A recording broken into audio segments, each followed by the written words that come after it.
রাজা প্রজার মাঝে ঘোষণা করছে, যে প্রজা বইয়ের কথা শোনে তাদেরকে একটা করে ডিম দেওয়া হবে, আর যে প্রজা বইয়ের কথা শোনে না তাদেরকে একটা করে ঘোড়া দেওয়া হবে।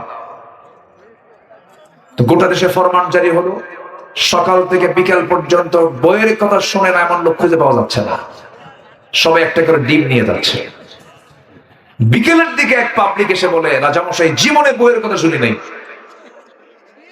রাজা বলতেছে, যা আস্তাবল থেকে তুই একটা ঘোড়া নিয়ে চলে যা। সে করছে কি, একটা কালো ঘোড়া নিয়ে চলে গেছে বাড়িতে। বউ বলে, এই ঘোড়া পাইলা কোথায়? কে পুরস্কার পাইছে? কে? রাজা দিছে। তো পুরস্কারের ঘোড়া আবার কালো হয়?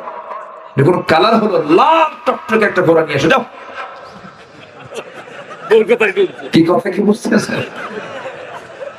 ঘোড়া নিয়ে আবার চলে গেছে রাজ দরবারে, কি বল, রাজামশাই ঘোড়া তো হলো না কেন? কালো হয়েছে, লাল হলে ভালো হয়। কিন্তু এই পরামর্শ দিল কে? বউ আমার শিখায় দিল। রাজা কয়, ঘোড়া থুইয়া ডিম নিয়ে যা।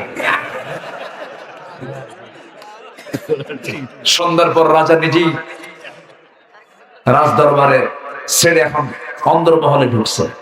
অন্দরমহলে ঢুকে বউ সামনে দাঁড়ানো। বউ মুস্কি মুস্কি হাসি মেরে বলল, রাজামশাই পাইছেন কি? পাইছেন? বইয়ের কথা শুনে নাকি পাইছেন আমি একটা, কিন্তু তাও দেখি বইয়ের কথা শুনে। রানী বলছে, রাজামশাই অতএব এরকম বৈষম্য আচরণ করা যাবে না। যারা বইয়ের কথা শুনবে তাদেরকে দিবেন একটা করে ডিম, যারা শুনবে না তাদেরকে দিবেন একটা করে ঘোড়া। এটা বেশি কম বেশি হলো, অন্তত যারা বইয়ের কথা শোনে তাদেরকে ডিম না দিয়ে 5 কেজি করে চাল দেন।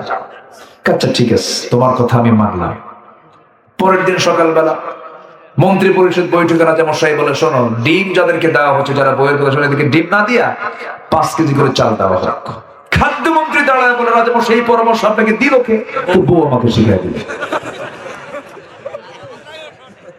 কি কথা কি বুঝতেছেন আপনি? বউ ছাড়া কি উপায় আছে? উপায়